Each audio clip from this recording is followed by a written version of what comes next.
அனைவருக்கும் வணக்கம். நான் மகிழ்ச்சி அடைந்த தருணம் அப்படின்னு டைட்டில் போட்டிருக்கேன். இந்த தான் பார்த்தனையும் நிறையா பேர் உள்ளே பார்க்க வந்திருப்பீங்க. வாங்க நம்ம எங்கே போனோம், எப்படி மகிழ்ச்சியாக இருந்தோம் அப்படின்றத உங்களுக்கு சொல்கிறேன்.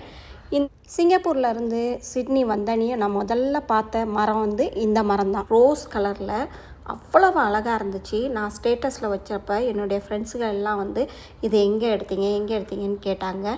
கேட்கவே சந்தோஷமாக இருந்துச்சு. அந்த பொண்ணை நான் பார்க்குறதுக்கு ஆஸ்திரேலியா போயிருந்தேன். அவங்க இருக்கக்கூடிய இடத்துல இருந்து இந்த மாதிரி ட்ரெயின் விட்ருக்காங்க. நம்ம ஊரில் எப்படி பஸ்ஸுலாம் விட்றாங்களோ பஸ்ஸும் ஓடுது, ட்ரெயினும் இந்த மாதிரி விட்ருப்பாங்க. நம்ம எந்த இடத்துக்கு போனாலும் ட்ரெயின் வழியாக நம்ம போய்க்கலாம், பஸ் எடுத்தும் போய்க்கலாம். இந்த மாதிரி காலையில் ஃப்ளைட்டை விட்டு இறங்கினனுமே என்னையும் என்னுடைய ஹஸ்பண்டையும் கூப்பிட வந்திருந்தாங்க.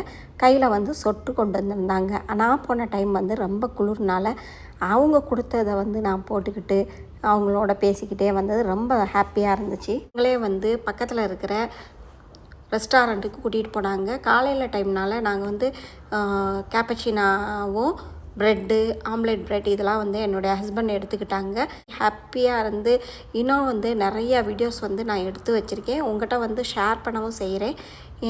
எங்கள் பொண்ணோட நான் இருந்த சந்தோஷமான நேரங்கள் தான் எனக்கு மகிழ்ச்சியான தருணம். எல்லா தாய்மார்களுக்கும் நான் சொல்கிறது என்னன்னு புரிஞ்சிருக்கும். இந்த மாதிரி இன்ட்ரெஸ்டான வீடியோலாம் பார்க்குறதுக்கு நம்ம சேனலை மறக்காமல் சப்ஸ்கிரைப் பண்ணி வச்சுக்கோங்க.